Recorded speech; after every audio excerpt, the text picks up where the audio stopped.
足並みを揃えてゆこうお互いを信じ合う5人の仲間まるでスファイブに預けた命飛ぶぜ宇宙の果てまでもみんなの笑顔も持ち帰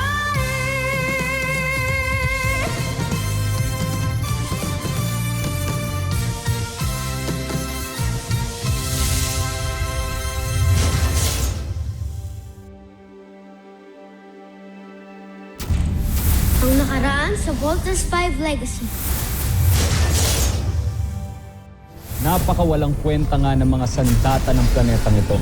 Bolt's team, you are the last line of defense. Bakit parang natatalo na yata tayo? Bakit ka nabigo?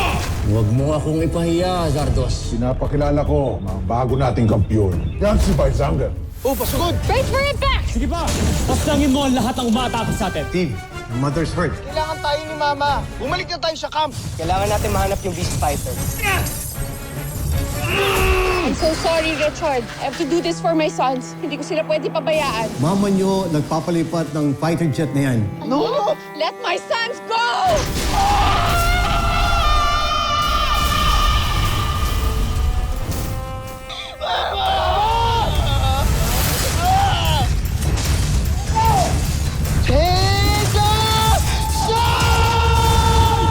Pangalawang pagkakataon.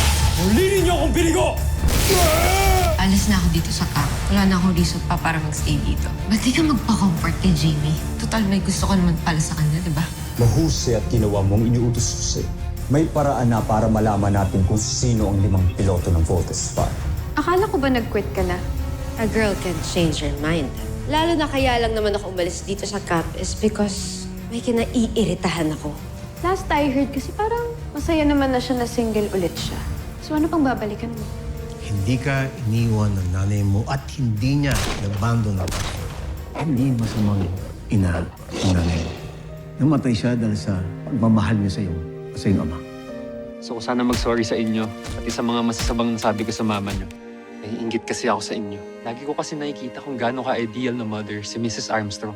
Kagaya rin pala ng mama niyo yung nanay ko. Pareha silang nag-sacrifice ng buhay nila para maligtas ang family nila. Sorry talaga, and I hope maging okay na tayong lahat.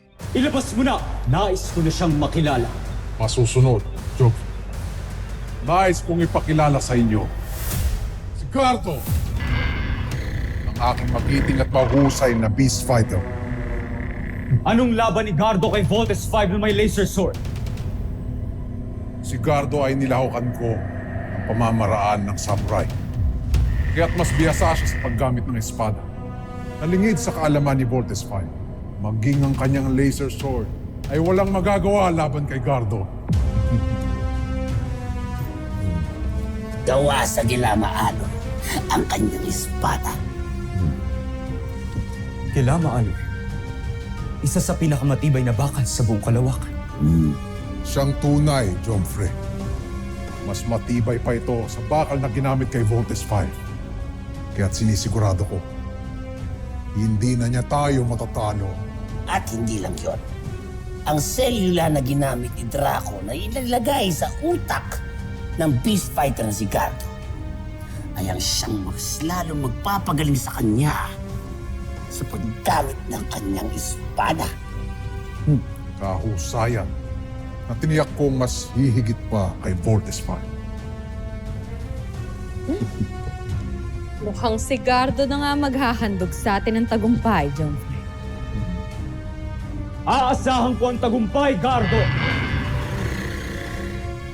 Ipaglaban mo ang karangalan ng buwan!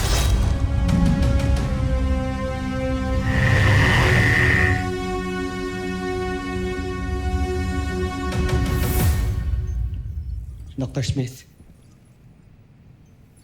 Sorry, andito ka pala. Please join us.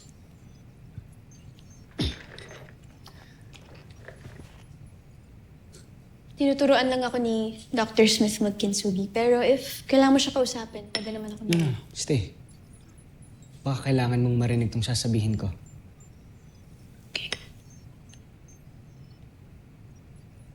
Tungkol saan, Steve? Kay Mark po, Dr. Smith. Bigla siyang bumait sa amin. Nag-sorry siya, nakipag-ayos sa amin. Talaga? That's good news. Yeah.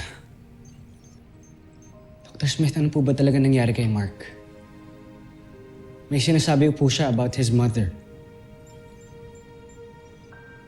I'm sure one of these days, ikwento rin ni Mark sa niya.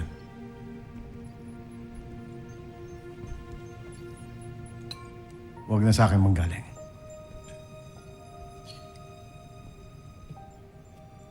Si Mark, maraming lamat. Pero there's nothing or no one broken is beyond repair. Just like this ball. Kinsugi.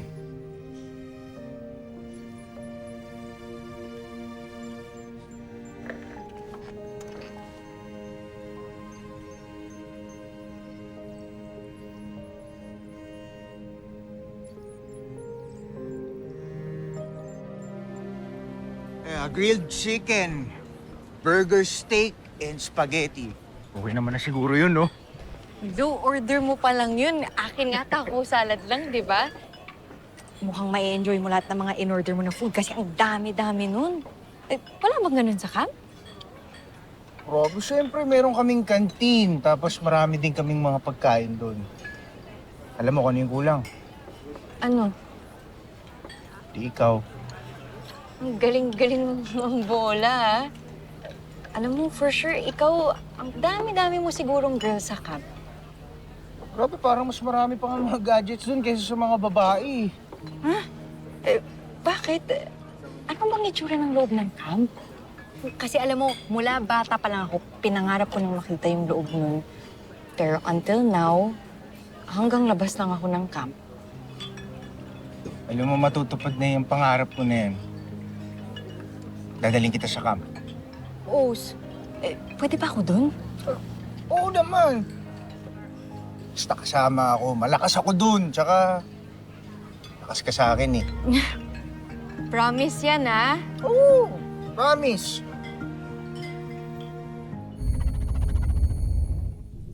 Inihahanda ko na ang muling paglusob sa mga taga-Terra Air 2. Ibig mong sabihin, hindi nyo pa rin nasasakop ang planetang yan. Kanto Aita! Malapit na, kamahalan. Huwag kayo mainip.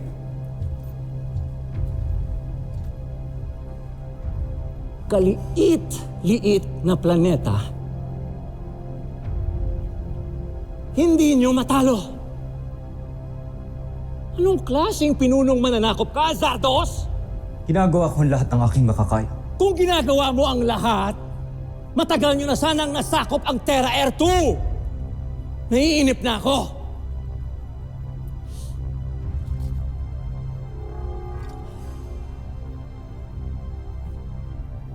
Kapag hindi mo ito magawa sa lalong madaling panahon, tatanggalin ko ang paghirang ko sa iyo bilang prinsipe ng Buzan. At isasama kita sa mga kauri mo, mga alipin kagaya ng ano mo!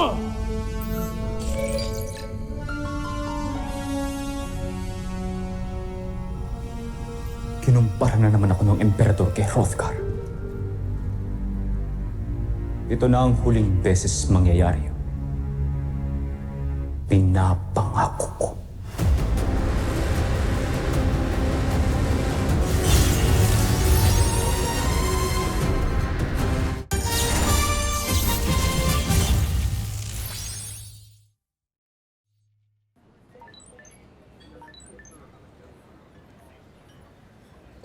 Wait lang ha.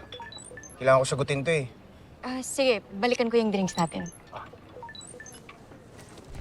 Hello, kuya. Malis ka na naman ng di nagpapaalam, ha? Nasaan ka? May kasama ako. Yung kinikwento ko sa'yo nung nakaraan. So, nakikipag-date ka pa ngayon? Big Bert, may training tayo. Huwag mong sayangin yung pagkamatay ni Mama, ha? Oo na, sige na. Just give me 2 hours, okay? What? Anong 2 hours? Bumalik ka na ngayon, ha? Hello? Masyadong malakas yung daming mga nag-scooter dito eh. Chappy ka, hello? Alam kong naririnig mo ako. Ngayon, kung hindi ka babalik, ire-report kita. I mean it. Okay, sige. Bye-bye. Uy, ready na yung drinks natin. Sino yun? Parang nagkainisan kayo ah. Hindi, wala yun. Kapatid ko yun. Ganun lang talaga kami mag-usap. Tsaka huwag mo naintindihin yun. Balik tayo. Sige.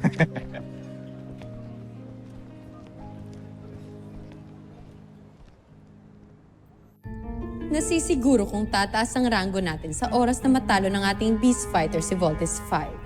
Kaya dapat lamang na paghusayan ni Gardo. Siguradong ako ang mauupo sa tabi ni Prinsipe Zardos. Sa oras na matalo natin ang mga taga-Terra Earth. Mataas masyado ang pangarap mo, Draco. Baka nakakalimutan mo. Ako ang utak ng mga armas ni Gardo. Kaya ako ang dapat umupo sa tabi ni Prinsipe Zardos. Maaaring ikaw ang utak. Ngunit ako pa rin na nakapag-isip kung saan ibabase ang abilidad ng pakikipaglaban ni Gardo. Kaya't ako ang nararapat sa tabi ni Prinsipe Zardos. Alam mo, ikaw, mayabang ka rin talaga eh, no? Kung di ka lang malaki, papatulang kita eh. O sige nga, subukan mo. Sige, magpatayan na lang kayo dalawa para ako na lang ang uupo sa tabi ng prinsipe. Ako ang uupo sa tabi ng prinsipe. Ako ang gumawa kay Gardo. Ako ang upo! Ako! Homsak! Jomfrey. Aga-aga niyo magdiwang wala pa kayo napapatunayan. Patawag sa iyong narinig, Joffrey. Masyado lang kaming kumpiyansa na matatalo ni Gardo si Voltes 5. Kung ganun, aasahan ko ang tagumpay, Draco. Umayo kayo't wasakin si Voltes 5 para sa karangalan ko at ng buong busa. Masusunod, Jo.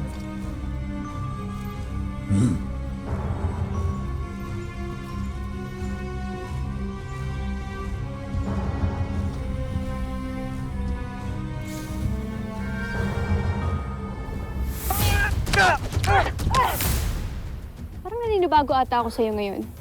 Wala ka ba sa mood?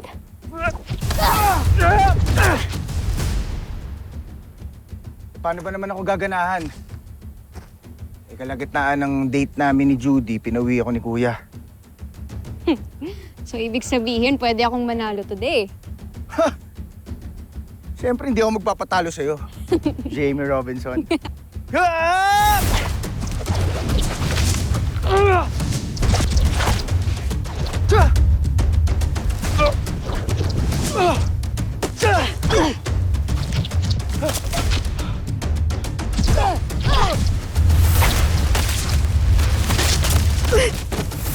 Jamie!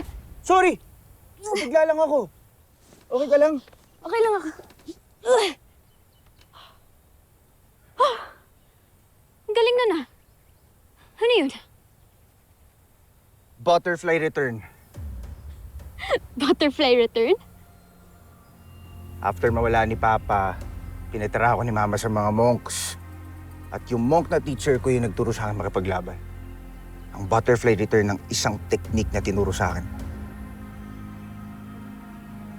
It's interesting, ah. Ano? Turo mo sa akin? Hindi naman pwedeng hanggat di mo ako napapabagsak eh.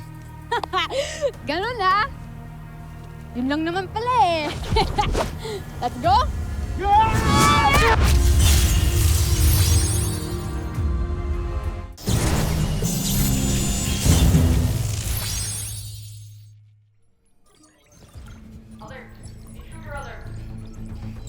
Commander, Richard, we have sighted the Bosanian beast fighter heading towards the north. Papuntang general direction ng Camping Falcon. What? Sound the alarm. Call the Voltes 5. Makatake naman ang Bosanian. Ay, sir. Battle station!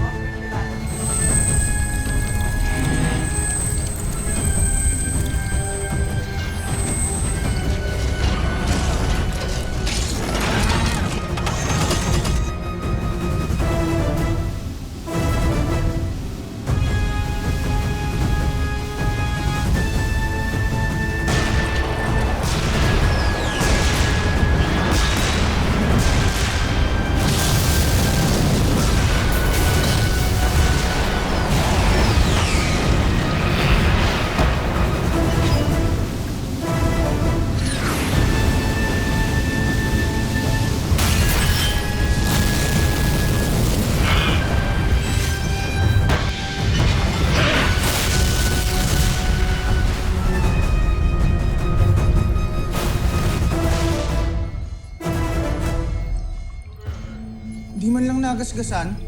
He's really tough. Yan ang beast fighter na makakalaban natin. Team, alam kong kayang-kaya niyo yan. And I believe in you. Talunin niyo yung beast fighter niyan para hindi na yan makapamsala. Go now. Yes, Dr. Smith. Team, let's take this beast fighter down. Let's go!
Unbelievable.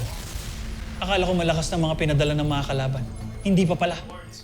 Tignan mo, parang naglalaroan lang tayo. The Busenos are back with a vengeance. Kinakabahan ako para sa Voltes team. Don't worry, Commander. Alam nila what to do. Just trust them.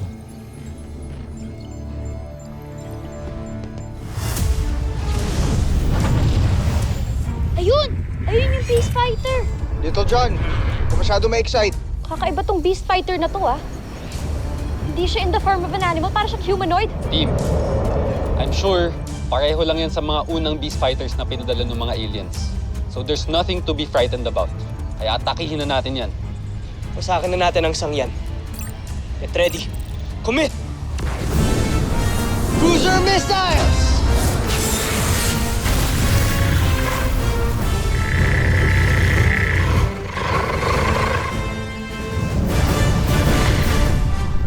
Aerial bomb!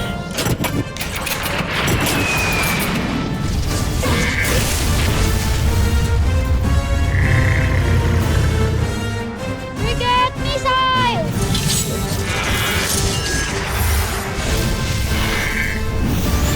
Thunder cutter! Panzer knuckles! Rock boomerang! Napakabilis niya. Ang hirap din tamaan. Ang angas ah. Kuya, nakabase ang fighting style niya sa isang samurai warrior. Guys, kailangan natin mag-ingat. I agree, Big Bert. Pero kailangan natin tuloy ang laban na to. Roger!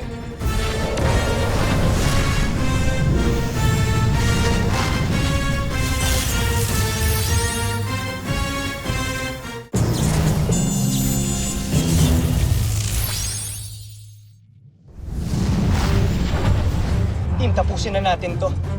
Ayoko nang may madamay pang iba. Get ready. V formation now!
Voltus 5 Legacy. Ibig kong tiyakin na hindi na tayo madadaig. Yevado, aking spoon. Mukhang inaral ng kalaban ng Voltes 5. Halos pantay ng technical stature at ang battle profile nila. Ano pa pong lamang ng Voltus 5 dyan? Puso, Ana. Puso. Paklasa yung espada niya. Nadami siya tayo. Ka na, kuya! Tumakas na tayo! Meron ako naiisip na plano para matalo natin siya. Alright, team. Let's vote out. Huwag mo na hayaan makatakas pa ang mga yan, Gardo! Tigilan mo muna si Voltes 5. Joe! Gawin mo ang una kong plano. Atakihin ang kampo. Matatalo natin yung Beast Fighter na yun once gamitin natin yung laser sword. Pointless yung laser sword natin kung maka-counter-attack niya yun. So what do we do now? Ang kampo ang utak na nagpapatakbo kay Voltes 5. Ito ang dapat nating pinubuksan. Where's the location of Voltes 5? Kapag nilabas ng Beast Fighter, yung katana sword niya, may expose yung weakness niya. At kapag nangyari yun, gagamitin natin ang butterfly return technique. Kuya, kaya mo yun. Kaya mo yan.